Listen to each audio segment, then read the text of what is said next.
સુરેન્દ્રનગર જિલ્લામાં મૃતદેહો મળવા ખંડણી માંગવી, ફાયરિંગ થવું કે મર્ડર થવું તે કોઈ નવી વાત નથી. અનેક વખત સુરેન્દ્રનગર જિલ્લામાં બિનવારસી મૃતદેહો મળી આવ્યા છે અને તેની તપાસ કોઈ થતી નથી અને ફાઇલ અભરાઈ ઉપર ચડાવી દેવામાં આવે છે. તેમજ જિલ્લામાં મોટા પાયે ખનીજ ચોરી થતાં ઠેર ઠેર ફાયરિંગની ઘટનાઓ પણ બને છે અને ખંડણી માંગવી જેવી બનાવો પણ બનતા હોય છે. પરંતુ પોલીસ જાણે સબ સલામત હોય તેમ કાગળ ઉપર વાઘ દેખાડી સબ સલામતીના દાવા કરતી હોય છે. ત્યારે ફરી એક વખત સુરેન્દ્રનગરમાંથી પસાર થતા કચ્છ અમદાવાદ હાઈવે પર વિરમગામ અને ધાંગધ્રા વચ્ચે ચુલી ટોલ નાકા પાસે ગંભીર હાલતમાં એક યુવક પડ્યો હોવાની માહિતી પોલીસને કોઈએ આપતા પોલીસે તાત્કાલિક ઘટના સ્થળે દોડી જઈ આ ઇજાગ્રસ્ત યુવકને ગંભીર હાલતમાં ધાંગધ્રાની સિવિલ હોસ્પિટલમાં સારવાર માટે ખસેડવામાં આવ્યો હતો. પરંતુ 1 કલાકની સારવાર બાદ યુવકનું શંકાસ્પદ હાલતમાં મોત નીપજ્યું હતું. જેથી પોલીસે આ યુવક કોણ છે, આ ગંભીર હાલતમાં હાઈવે ઉપર ક્યાંથી આવ્યો, આ યુવક ઉપર કોઈએ હુમલો કરી અહીંયા નાખી ગયો કે તેની હત્યા કરવાના ઈરાદે કોઈએ માર માર્યો, તેમજ યુવક કોણ છે તેની ઓળખ માટે પોલીસે સમગ્ર મામલે હાલ તપાસ હાથ ધરી છે. પરંતુ આ યુવકના શંકાસ્પદ મોતની તપાસ થાય છે કે કેમ તે પણ આવનારો સમય જ બતાવશે.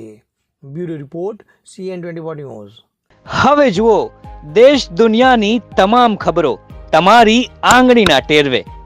ઉઠાવો મોબાઈલ અને Google Play Store પરથી ડાઉનલોડ કરો અમારી CN24 ન્યૂઝ મોબાઈલ એપ.